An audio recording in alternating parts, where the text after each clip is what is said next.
வணக்கம். இந்தியாவின் தேசிய விலங்காக நேஷனல் அனிமலாக பெங்கால் டைகர் உள்ளது. 1972 வரை இந்தியாவின் தேசிய விலங்காக ஆசிய சிங்கம் ஏசியாட்டிக் லயன் இருந்தது.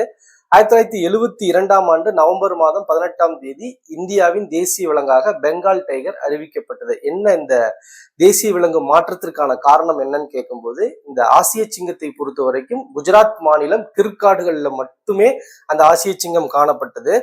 பெங்கால் டைகரை பொறுத்த வரைக்கும் இந்தியாவில் பல்வேறு மாநிலங்கள்ல அந்த பெங்கால் டைகர் காணப்பட்டது. குறிப்பாக மேற்கு தொடர்ச்சி மலை அதை ஒட்டியுள்ள மாநிலங்கள்ல எண்ணிக்கை நிறைய இருந்தது. அந்த காலகட்டத்துல இந்த பெங்கால் டைகரின் எண்ணிக்கை குறைந்து வருவதை ஒட்டி அதை பாதுகாக்கும் வண்ணமாக தேசிய விலங்காக பெங்கால் டைகர் அறிவிக்கப்பட்டது. மற்றும் பெங்கால் டைகர் இந்த நாட்டோட என்ன அடையாளமா முன்னிறுத்தப்படுகிறதா, நாட்டின் வலிமை. இந்த வலிமைக்காக இந்த பெங்கால் டைகர் நிறுத்தப்படுவதால இத தேசிய விலங்காக 1972 அறிவிக்கப்பட்டது. அடுத்த ஆண்டு 1973 இந்த பெங்கால் டைகர், இந்த வங்க புலிகளை பாதுகாக்கும் விதமாக ப்ராஜெக்ட் டைகர் என்று இந்திய அரசாங்கத்தால் புலிகளை பாதுகாக்க இந்த ப்ராஜெக்ட் டைகர் கொண்டு வரப்பட்டது. இதையொட்டி பல்வேறு மாநிலங்கள்ல பல்வேறு சிறப்பு திட்டங்கள் மேம்படுத்தப்பட்டு புலிகள் பாதுகாக்கப்பட்டு அது எண்ணிக்கை அதிகரித்து இருக்கிறது. நம்ம அந்த லிஸ்ட்டை பார்த்தா தெரியும். அதுக்கு தனியாக நம்ம வீடியோ ரிலீஸ் பண்ணுவோம், நீங்க கண்டிப்பா அதை பாருங்க. அதை பார்த்தீங்கன்னா இந்த புலிகள் என்பது காட்டின் வளத்தை குறிக்கும். ஏன்னா பாத்தீங்கன்னா இந்திய அரசாங்கத்தோட கணக்குப்படி எந்த ஒரு மாநிலமா இருந்தாலும் 33% அந்த மாநிலத்தின் மொத்த நிலப்பரப்பில் 33% காடுகள் இருந்தா அது வளமான மாநிலம். இந்தியா முழுவதும் இந்திய அரசாங்கத்திற்கும் இது பொருந்தும். 33% இருந்தா அது வளமான மாநிலமாகவும் வளமான நாடாகவும் கருதப்படும். அப்ப அந்த காட்டின் வளத்தை குறிக்கும் ஒரு சிம்பிளா, ஒரு அடையாளமாக புலி விளங்குகிறது.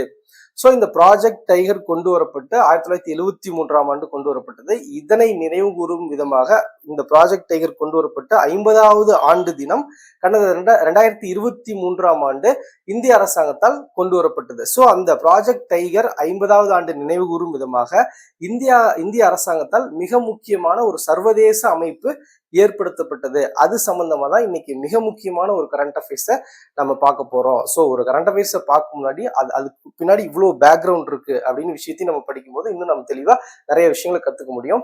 ஸோ அப்ப இந்திய அரசாங்கத்தால் ப்ராஜெக்ட் டைகரின் 50வது ஆண்டை ஒட்டி ஏற்படுத்தப்பட்ட அந்த சர்வதேச அமைப்பு எது, அதோடைய நோக்கம் என்ன, சமீபத்தில் அந்த அமைப்பில் இணைந்த 90வது நாடு எது, அதாவது இந்திய அரசாங்கத்தின் சார்பாக ஆரம்பிக்கப்பட்ட ஒரு சர்வதேச அமைப்புல 90 நாடுகள் உறுப்பு நாடுகளாக உள்ளது.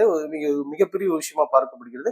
அந்த அமைப்பு பத்தி நம்ம இப்ப விளக்கமா பார்க்கலாம். பாருங்க, IBCA international big cat alliance, சர்வதேச பெரிய பூனைகள் கூட்டமைப்பு அப்படிங்கிற ஒரு அமைப்பு தான் இந்திய அரசாங்கத்தின் சார்பாக ஆரம்பிக்கப்பட்ட ஒரு சர்வதேச அமைப்பு. இது எப்ப ஆரம்பிக்கிறாங்கன்னா 2023 ஏப்ரல் 9 கர்நாடகாவில் இருக்கிற மைசூர்ல பிரதமர் நரேந்திர மோடி அவர்களால் இந்த IBCA அமைப்பு தோற்றுவிக்கப்பட்டது. இதனுடைய ஹெட் குவார்டர்ஸ், தலைமையகம் எங்க இருக்குன்னா நியூ டெல்லியில இருக்கு. இந்த அமைப்போட நிறுவன நாடு எதுனா இந்தியா. தற்போது இந்த அமைப்புல 90 நாடுகள் உள்ளன. 90வது நாடாக சமீபத்தில் நேபாளம் இந்த IBCA அமைப்பில் இணைந்துள்ளது. ஓகே, இந்த அமைப்போட நோக்கம் என்ன அப்படின்னு கேட்டா, இந்த பூனை இனங்கள்ல இருக்கிற 7 பெரிய விலங்கினங்களை பாதுகாக்கும் நோக்கமாக இந்த அமைப்பு ஏற்படுத்தப்பட்டது. Tiger, line, leopard, snow leopard, Jaguar, பூமா, சீட்டா. ஸோ அந்த 7 இனங்கள், புலி, சிங்கம், சிறுத்தை, பனி சிறுத்தை, ஜாகுவார், பூமா, சீட்டா, இந்த 7 உயிரினங்கள் இதெல்லாம் பூனை இனத்தின் பெரிய இனங்களாக கருதப்படுகிறது. இந்த 7 இனங்களை உலக அளவுல இதோட எண்ணிக்கை அதிகரிக்கணும் மற்றும் பாதுகாக்கணும், அந்த ஒரு நோக்கத்துக்காக இந்திய அரசாங்கத்தால் தொடங்கப்பட்ட அமைப்பு தான் IBCA. ஆரம்பத்துல இந்த அமைப்புல 13 நாடுகள் உறுப்பு நாடுகளாக இருந்தன. அடுத்தடுத்து இந்த அமைப்பின் நன்மை கருதி பல்வேறு நாடுகள் இந்த அமைப்பில் இணைந்துள்ளன. ஸோ இந்தியா எதுக்கு இந்த ஒரு முன்னெடுப்பு எடுக்கணும், இந்தியா எதனால இத்தனை நாடுகள் இணைறாங்கன்னு கேட்டா, ஏற்கனவே இந்தியா டைகர், சிறுத்தை, பனி சிறுத்தையோட அந்த பராமரிப்புல முன்னணியில இருக்கும் நாடா இருக்கு. ஸோ நாம என்ன பண்ணிருக்கோம்னா 800 கோடி, கிட்டத்தட்ட 800 கோடி முதலீட்டுலதான் இந்த ஒரு அமைப்பை ஏற்படுத்துறோம். பல்வேறு நாடுகளுக்கு இந்த விலங்கினங்களை பாதுகாப்பதற்காக நம்ம உதவித்தொகையும் கொடுக்கிறோம். அதனால பல்வேறு நாடுகள் இதில் இணைந்துள்ளன. இந்த உயிரினங்களை பாதுகாக்கிறதுல இந்தியாவுக்கு ஆல்ரெடி நீண்ட கால அனுபவம் இருப்பதால் இந்த அமைப்பை இந்தியா இந்த சர்வதேச அமைப்பு முன்னெடுத்து போறதுல வெற்றி அடைந்துள்ளது அப்படின்னு பார்க்கலாம். ஸோ 90வது நாடாக சமீபத்தில் நேபாள் இணைந்துள்ளது. நேபாளத்தை பொறுத்த வரைக்கும் குறிப்பா அங்கேயும் அந்த நாடுகள்லயும் பாத்தீங்கன்னா புலி மற்றும் சிறுத்தைகள் பெரும்பான்மையா அந்த நாட்டின் காடுகள்ல காணப்படுகிறது. அந்த நேபாளை பொறுத்த வரைக்கும் 2009 அந்த நாட்டுல புலிகளின் எண்ணிக்கை 121 இருந்தது. இது 2022 355 அதிகரித்துள்ளது அப்படின்னு சொல்லி ஒரு கணக்கையும் சொல்லியிருக்காங்க.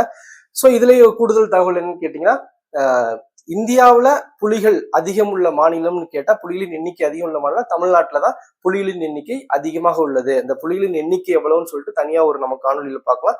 ஸோ இப்போ நம்ம என்ன இந்த வீடியோல ஃபுல்லா சொல்ல வரோம்னா, IBCA international big cat alliance சர்வதேச பெரிய பூனைகள் கூட்டமைப்பு இந்திய அரசாங்கத்தால் 2023 ஏப்ரல் 9 மைசூர்ல கர்நாடகால பிரதமர் நரேந்திர மோடி அவர்களால் ப்ராஜெக்ட் டைகர் அதனுடைய 50வது ஆண்டை நினைவுகூரும் விதமாக ஆரம்பிக்கப்பட்ட சர்வதேச அமைப்பு 7 பூனை இனத்தை சார்ந்த விலங்கினங்களை பாதுகாப்பது இந்த அமைப்பின் நோக்கம்.